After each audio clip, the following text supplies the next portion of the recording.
পররাষ্ট্রনীতিতে Iran ঝানু খেলোয়াড়ে পরিণত হয়েছে। চলমান ইসরায়েল ইরান সংঘাতেও এর ছাপ পড়েছে। পাকিস্তান সফরে ইরানের প্রেসিডেন্ট ইব্রাহিম রাইসি।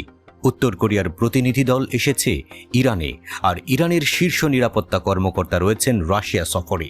যুক্তরাষ্ট্র ও ইসরায়েলের ঘুম হারাম হয়ে যাওয়ার জন্য যথেষ্ট নয় কি?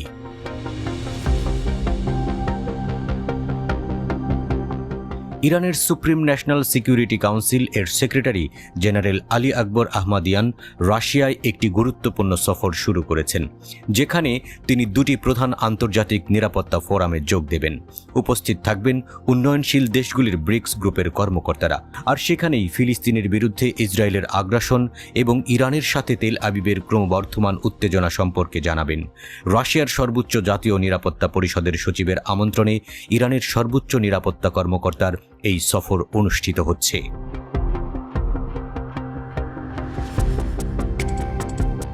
2 বছর আগেই যুক্তরাষ্ট্র জানিয়েছিল ইরান রাশিয়ার শীর্ষ সামরিক সহযোগী। রাশিয়া ইরানের ঘনিষ্ঠতা পশ্চিমা দেশগুলোর মাথা ব্যথার কারণ হয়ে দাঁড়িয়েছে। ওয়াশিংটনের দাবি, রাশিয়া ইরানকে নজিরবিহীন সামরিক সহায়তা দিচ্ছে। ইরান শত শত ড্রোন রাশিয়ায় পাঠিয়েছে। রাশিয়া এসব ড্রোন ইউক্রেন যুদ্ধে ব্যবহার করেছে। আবার রাশিয়া আকাশ প্রতিরক্ষা ব্যবস্থা দিয়েছে ইরানকে।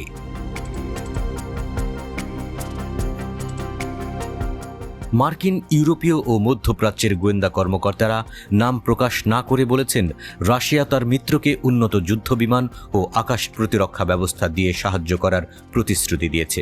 এতে ইসরায়েল বা যুক্তরাষ্ট্রের সম্ভাব্য যে কোনো বিমান হামলায় প্রতিরক্ষা মজবুত করতে পারবে তেহরান। ইরানের নিরাপত্তা প্রধানের সফরকে তাই সন্দেহের চোখেই দেখছে যুক্তরাষ্ট্র ও ইসরায়েল।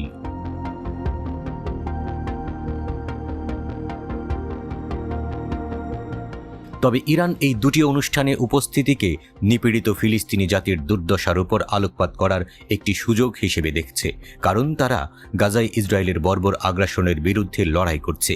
গাজায় ইসরায়েলি আগ্রাসনে এ পর্যন্ত 34,000 ফিলিস্তিনি নিহত হয়েছেন, যাদের বেশিরভাগই নারী ও শিশু। এছাড়া সিরিয়ার রাজধানী দামেস্কের ইরানি কনসুলেটে হামলা চালিয়ে ইসরায়েল যে আন্তর্জাতিক আইন লঙ্ঘন করেছে সে কথাও তুলে ধরার চেষ্টা করবেন আহমাদিয়ান।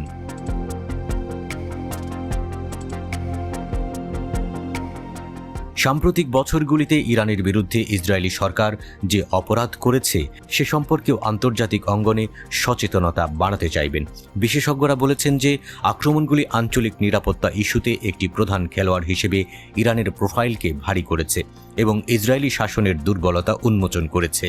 নেতানিয়াহু প্রশাসন গত 6 মাসে গাজায় গণহত্যার অসংখ্য কাজ করার জন্য মার্কিন যুক্তরাষ্ট্র এবং অন্যান্য মিত্রদের সর্বাত্মক সমর্থনের উপর নির্ভর করেছে।